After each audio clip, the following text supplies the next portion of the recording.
Howdy, howdy. How you doing tonight? I'm making a video. Tonight we are going to read chapter... Wait, these Roman numerals got confusing real quick. 14. That is 14. XIV? Yeah, that is 14. I put a new string on my hat, you see? Still a blue Ishtar. But with a new string. I lost the other one. I don't know where it went. Anyway, chapter 14 is called Fire and Water. Now, if you wish, like the dwarves, to hear news of Smaug, you must go back again to the evening when he smashed the door and flew off in rage 2 days before. The men of the lake town, Esgaroth, were mostly indoors, for the breeze was from the black east and chill, but a few were walking on the quays, and watching, as they were fond of doing, the stars shine out from the smooth patches of the lake as they opened in the sky. From their town, the lonely mountain was mostly screened by the low hills at the far end of the lake, through a gap in which the running river came down from the north. Only its high peak could they see in clear weather, and they looked seldom at it, for it was ominous and drear, even in the light of morning. Now it was lost and gone, blotted in the dark. Suddenly, it flickered back into view. A brief glow touched it and faded. "Look," said one, "the lights again. Last night the watchmen saw them start and fade from midnight until dawn. Something is happening up there." "Perhaps the king under the mountain is forging gold," said another. "It is long since he went north. It is time the songs began to prove themselves again." "Which king?" said another with a grim voice. "As like as not, it is the marauding fire of the dragon, the only king under the mountain we have ever known." "You are always foreboding gloomy things," said the others. "Anything from floods to poisoned fish. Think of something cheerful." Then suddenly a great light appeared in the low place in the hills, and the northern end of the lake turned golden. "The king beneath the mountain," they shouted. "His wealth is like the sun, his silver like a fountain, his rivers golden run. The rivers running gold from the mountain," they cried, and everywhere windows were opening and feet were hurrying. There was once more tremendous excitement and enthusiasm, but the grim-voiced fellow ran hot-foot to the master. "The dragon is coming, or I am a fool," he cried. "Cut the bridges! To arms! To arms!" Then warning trumpets were suddenly sounded and echoed along the rocky shores. The cheering stopped, and the joy was turned to dread. So it was that the dragon did not find them quite unprepared. Before long, so great was his speed, they could see him as a spark of fire rushing towards them and growing ever huger and more bright. And not the most foolish doubted that the prophecies had gone rather wrong. Still, they had a little time. Every vessel in the town was filled with water. Every warrior was armed. Every arrow and dart was ready, and the bridge to the land was thrown down and destroyed before the roar of Smaug's terrible approach grew loud, and the lake rippled red as fire beneath the awful beating of his wings. Amid shrieks and wailing and the shouts of men, he came over them, swept towards the bridge, and was foiled. The bridge was gone, and his enemies were on an island in deep water, too deep and dark and cool for his liking.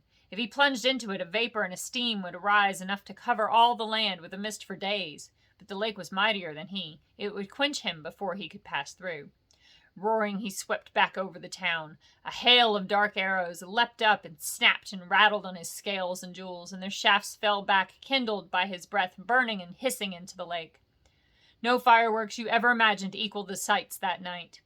At the twanging of the bows and the shrilling of the trumpets, the dragon's wrath blazed to its height, till he was blind and mad with it.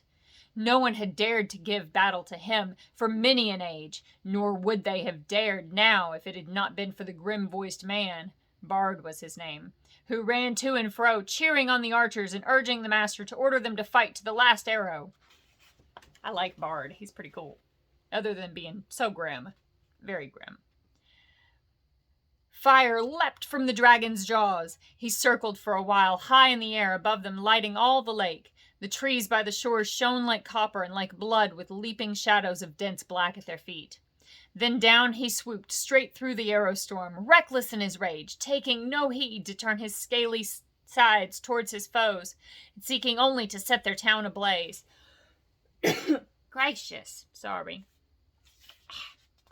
Fire leapt from thatched roofs and wooden beam ends as he hurtled down and passed and round again, though all had been drenched with water before he came. Once more water was flung by 100 hands wherever a spark appeared. Back swirled the dragon. A sweep of his tail, and the roof of the great house crumbled and smashed down. Flames unquenchable sprang high into the night. Another swoop and another house, and then another sprang afire and fell, and still no arrow hindered Smaug, or hurt him more than a fly from the marshes. Already men were jumping into the water on every side. Women and children were being huddled into laden boats in the market pool. Weapons were flung down. There was mourning and weeping. Where but a little time ago the old songs of mirth had come. Gracious. There was mourning and weeping where but a little time ago the old songs of mirth to come had been sung about the dwarves. Now men cursed their names. The master himself was turning to his great gilded boat, hoping to row away in the confusion and save himself. Soon all the town would be deserted and burned down to the surface of the lake. That was the dragon's hope. Hang on. I need to adjust this. We're not quite framed right. That's a little bit better as long as I stay still, which is always a challenge. Hang on. Okay, we're back. That was the dragon's hope. That's where we were, right? Soon all the town would be deserted and burned down to the surface of the lake. I think that's where we were. That was the dragon's hope. They could all get into boats. For all he cared. There he could have fine sport hunting them, or they could stop until they starved. Let them try to get to land, and he would be ready. Soon he would set all of the shoreland woods ablaze and wither every field and pasture. Just now he was enjoying the sport of town baiting more than he had enjoyed anything for years. But there was still a company of archers that held their ground among the burning houses. Their captain was Bard, grim-voiced and grim-faced, whose friends had accused him of prophesying floods and poisoned fish, though they knew his worth and his courage. He was a descendant in long line of Girion, Lord of Dale, whose wife and child had escaped down the running river from the ruin long ago. Now he shot with a great yew bow, till all his arrows but one were spent. The flames were near him, his companions were leaving him. He bent his bow for the last time. Suddenly, out of the dark, something fluttered to his shoulder. He started, but it was only an old thrush. Unafraid, it perched by his ear, and it brought him news. Marveling, he found he could understand its tongue, for he was of the race of Dale. Wait, it said to him. The moon is rising. Look for the hollow of the left breast as he flies and turns above you. And while Bard paused in wonder, it told him of tidings up in the mountain and of all that it had heard. Then Bard drew his bowstring near his ear. Drew his bowstring to his ear. The dragon was circling back, flying low, and as he came, the mountain rose... not the mountain. The moon rose above the eastern shore and silvered his great wings. "Arrow," said the bowman, "Black Arrow! I have saved you to the last. You have never failed me, and always I have recovered you. I had you from my father, and he from of old. If ever you come from the forges of the true king under the mountain, go now and speed. If ever you came from the forges of the true king under the mountain, go now and speed well." The dragon swooped once more, lower than ever, and as he turned and dived down, his belly glittered white with sparkling fires of gems in the moon, but not in one place. The great bow twanged. The black arrow sped straight from the string, straight for the hollow by the left breast where the foreleg was flung wide. In it smote and vanished, barb, shaft, and feather, so fierce was its flight. With a shriek that deafened men, felled trees and split stones, Smaug shot spouting into the air, turning over and crashed down from on high in ruin. Full on the town he fell. His last throws splintered it to sparks and gleeds. The lake roared in. A vast steam leapt up, white in the sudden dark under the moon. There was a hiss, a gushing whirl, and then silence. And that was the end of Smaug and Esgaroth. But not of Bard. The waxing moon rose higher and higher, and the wind grew loud and cold. It twisted the white fog into bending pillars and hurrying clouds and drove it off to the west to scatter in tattered shreds above the marshes before Mirkwood. There the many boats could be seen dotted dark on the surface of the lake, And down the wind came the voices of the people of Esgaroth lamenting their lost town and goods and ruined houses. But they had really much to be thankful for they had thought of it. Had they thought of it, though it could hardly be expected that they should just then. 3/4 of the people of the town had at least escaped alive. Their woods and fields and pastures and cattle and most of their boats remained undamaged, and the dragon was dead. What that meant, they had not yet realized. They gathered in mournful crowds upon the western shores, shivering in the cold wind, and their first complaints and anger were against the master, who had left the town so soon, while some were still willing to defend it. He may have a good head for business, especially his own business, some mother murmured, but he is no good when anything serious happens. And they praised the courage of Bard and his last mighty shot. If only he had not been killed, they all said. We would make him a king, Bard the dragon shooter in the line of Giron. Alas that he is lost. And in the very midst of their talk, a tall figure stepped from the shadows. He was drenched with water, his black hair hung wet over his face and shoulders, and a fierce light was in his eyes. Bard is not lost, he cried. He dived from Esgaroth when the enemy was slain. I am Bard, of the line of Girion. I am the slayer of the dragon. King Bard! King Bard! They shouted. But the master ground his chattering teeth. Girion was lord of Dale, not king of Esgaroth, he said. In the lake town we have always elected masters from among the old and wise, and have not endured the rule of mere fighting men. Let King Bard go back to his own kingdom. Dale is now freed by his valor. Nothing hinders his return. And any that wish can go with him, if they prefer the cold stones under the shadow of the mountain to the green shores of the lake. The wise will stay here and hope to rebuild our town and enjoy again its peace and riches. We will have King Bard, the people near at hand shouted in reply. We've had enough of the old men and the money counters.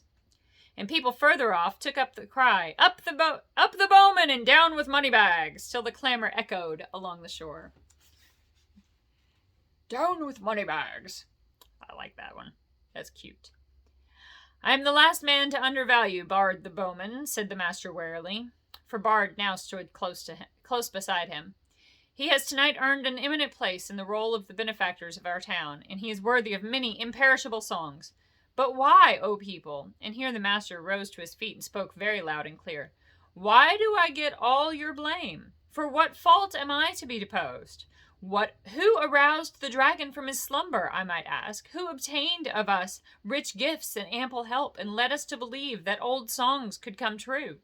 Who played on our soft hearts and our pleasant fancies? What sort of gold have they sent down the river to reward us? Dragon fire and ruin. From whom should we claim the recompense of our damage and aid for our widows and orphans? As you see, the master had not got his position for nothing. The result of his words was that for the moment the people quite forgot their idea of a new king and turned their angry thoughts towards Thorin and his company. Wild and bitter words were shouted from many sides, and some of those who had before sung the old songs loudest were now heard as loudly crying that the dwarves had stirred the dragon up against them deliberately. Fools, said Bard, why waste words and wrath on those unhappy creatures? Doubtless they perished first in fire before Smaug came to us. Then even as he was speaking, the thought came into his heart of the fabled treasure of the mountain, lying without guard or owner, and he fell suddenly silent. He thought of the master's words, and of Dale rebuilt, and filled with golden bells, if he could but find the men. At length he spoke again. This is no time for angry words, master, or for considering weighty plans of change. There is work to do. I serve you still, though after a while I may think again of your words and go north with any that will follow me. Then he strode off to help in the ordering of the camps and in the care of the sick and the wounded. But the master scowled at his back as he went, and remained seated on the ground. He thought much, but said little, unless it was to call loudly for men to bring him fire and food. Poopy money bags, huh? Now everywhere Bard went, he found talk running like fire among the people concerning the vast treasure that was now unguarded. Men spoke of the recompense for all of their harm that they would soon get from it, and wealth over and to spare with which to buy rich things from the south, and it cheered them greatly in their plight. That was as well, for the night was bitter and miserable. Shelters could be contrived for few. The master had one. And there was little food. Even the master went short. Many took ill of wet and cold and sorrow that night, and afterwards died, who had escaped uninjured from the ruin of the town. And in the days that followed there was much sickness and great hunger. Meanwhile Bard took the lead and ordered things as he wished, though always in the master's name. And he had a hard task to govern the people and direct the preparations for their protection and housing. Probably most of them would have perished in the winter that now hurried after autumn, if help had not been to hand. But help came swiftly, for Bard at once had speedy messengers sent up the river to the forest to ask the king of the elves of the wood, and these messengers had found a host already on the move, although it was then only the third day after the fall of Smaug. The Elven King had received news from his own messengers, and from the birds that loved his folk, and already knew much of what had happened. Very great indeed was the commotion among all things with wings that dwelt on the borders of the desolation of the dragon. The air was filled with circling flocks, and their swift flying messengers flew here and there across the sky. Above the borders of the forest there was whistling, crying, and piping. Far over Mirkwood tidings spread, "Smaug is dead!" Leaves rustled, and startled ears were lifted. Even before the Elven King rode forth, the news had passed west right to the pine woods of the Misty Mountains. Bjorn had heard it on his wooden house. Gracious! Bjorn had heard it in his wooden house, and the goblins were at council in their caves. "That will be the last we shall hear of Thorin Oakenshield, I fear," said the king. "He would have done better to have remained my guest. It is an ill wind, all the same," he added, "that blows no one any good." For he, too, had not forgotten the legend of the wealth of Thorir. So it was that Bard's messengers found him now marching with many spearmen and bowmen, and crows were gathered thick above him, for they thought that war was awakening again, such as had not been in those parts for a long time. But the king, when he received the prayers of Bard, had pity, for he was the lord of a good and kindly people. So turning his march, which had at first been direct towards the mountain, he hastened now down the river to the long lake. He had not boats or rafts enough for his host, but they were forced to go the slower way by foot. But great store of goods he sent ahead by water. Still elves are light-footed, and though they were not in these days much used to the marches and the treacherous lands between the forest and the lake, their going was swift. Only 5 days after the death of the dragon, they came upon the shores and looked on the ruins of the town.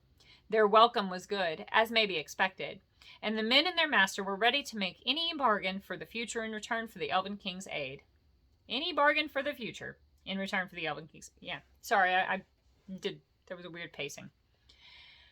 Their plans were soon made. With the women and the children, the old and the unfit, the master remained behind, and with him were some men of crafts and many skilled elves, and they busied themselves felling trees and collecting the timber sent down from the forest. Then they set about raising many huts by the shore against the oncoming winter, and also under the master's direction, they began the planning of a new town, designed more fair and large even than before, but not in the same place. They removed northward, higher up the shore, for ever after they had a dread of the water where the dragon lay. He would never again return to his golden bed, but was stretched cold as stone, twisted upon the floor of the shallows. There for ages his huge bones could be seen in calm weather amid the ruined piles of the old town. But few dared to cross the cursed spot, and none dared to dive into the shivering water or recover the precious stones that fell from his rotting carcass. But all the men of arms who were still able, and the most of the Elven King's array, got ready to march north to the mountain. It was thus that in 11 days from the ruin of the town, the head of their host passed the rock gates at the end of the lake and came into the desolate lands. And that's the end of chapter 14. I hope you've enjoyed it. I love you very much. I miss you. I love you. I hope I get to see you super duper soon. I think you're amazing, even though I haven't seen you in a while. And I would love to hug your neck. Big hugs and lots of kisses. And squish your cheeks with kisses. I love you. I miss you.